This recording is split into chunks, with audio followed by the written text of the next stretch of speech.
Hello and welcome to another episode of Dental Lab Insights, and I'm delighted to say I have Megan Nakanishi with me today from Nakanishi Dental Labs in Belleville, Washington. Megan, really nice to see you. Hi, nice Thanks for to coming see you. in. Thank you so much for having me. You're very welcome. Now, I know you're from a third generation of dental laboratories. Can you tell me a little bit about how you got into it? Yeah, so my grandfather started the lab in 1953, and he prided himself in being a really high caliber technician. So he knew everything about the technical side. He knew what materials to use. He knew the exact work processes and everything. He was a real technical resources to his clients, a resource, excuse me. And my father came into the lab as a second generation, and he brought more of a business acumen. Still a dental technician. He's been a 40-year CDT, but went to business school, came back, and really was able to grow the lab from a business perspective. And what I think is really special about being a third generation is I come to the business with a complete business background, no technical skills. But my sister and I, who she kind of hones the technical side, I've got the business side, together we're kind of bringing a whole new perspective on what the dental lab industry can look like. So it's really neat to see the progression of the generations and what we're able to bring to the business. And do you think, obviously, the digital transformation, the way that's kind of impacting dental labs at the moment, is that something that particularly sparks your interest in what you're doing? Absolutely. So I know my father's generation, a wonderful generation, but they've been fearful about what this other generation of laboratories could look like. And I think it's one area where we're not afraid. Like, this is an exciting time. We're used to the change. We're used to the technology. We're interested in kind of the new materials and the science behind it, the new ways to interact with clients. So to me, it's the prime time to be in the dental lab industry. And it's a time that I'm really excited. And I think it's a lot of opportunity for people my generation to be involved. So you're from millennial generation. Yes. And I guess right, wrong, or indifferent, yes. Yeah, and I guess you talk, your customers are going to be millennials as well. Yeah. How are you seeing the change from how perhaps your father and your grandfather approached talking to dental practices, and how do you kind of do it? Yeah, what I can't stress enough is that the importance of a relationship is still there. So the dentist and dental lab relationship is still the most paramount thing. The difference is in the way we communicate and the way we talk about our products and the way that we find each other as partners. That has all changed and has a lot to do with the different technology and the different communication styles, the different expectations that we have as a generation. But at the core of it is still that relationship, that dentist-lab technician relationship is still very, very valuable. Yes. So I suppose, it's tempting in a way. You could sit back, I guess, behind social media and all these kind of email and this stuff. Do you think there's still a place for the kind of, going into the dental practice and kind of building relationship that way? Absolutely, absolutely. Nothing can replace the value of a face-to-face, sit down, talk about a case. I still encourage all of our younger dentists to come visit the lab. I think there's some real value in seeing where the product is made, seeing who you're talking to on the phone, understanding what that relationship looks like.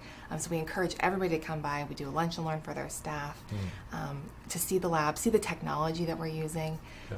And then, if we are talking through text messages or anything like that, it really does break the ice down a little bit. And do you think, you mentioned education there, is that something that's kind of key to how you communicate with dentists these days? Absolutely. I think one of the amazing things about the transformation of the lab industry has been this need for different education. With as quickly and as rapidly as technology is changing our industry, we are constantly on the cusp of what's new and having to bring back to our dental clients what those new technologies mean to them and their patients. So I think we're more necessary in today's dental landscape, just with all the new advances in technology. Yes, and I guess you're probably finding that dentists are much more reliant on you to kind of bring technology to them and to help kind of interact with them on how this could work and improve their Absolutely. their work. And why it's important to them or what benefits it's bringing to the patients, because I think that's ultimately what we're all here for. Yes, the patient does sometimes tend to get a bit forgotten in these kind of conversations. Ultimately, that's what it's all about, isn't it? And so I suppose you've seen, from your grandfather's time to now, and the massive change that's happening at the moment. Do you have a sense of where we might be in 5 years and what the lab might look like then? Yeah, I think we can only really focus on two things. One is customer service, and we know that that's going to be a paramount, pillar in our technology world. And then the technology itself. So as long as we're continuing to invest in great customer service, building the relationships that we have with our clients, and then knowing that technology is going to help us with the production of our products as well as the communication with our clients. Those are really much the only two things that I know are going to be constant in the next 5 years. Everything else is up for change. How we interact with our clients, how we deliver cases, how we receive information, that's all, speculation. But I do know as long as we invest in customer service and technology, we're going to be great.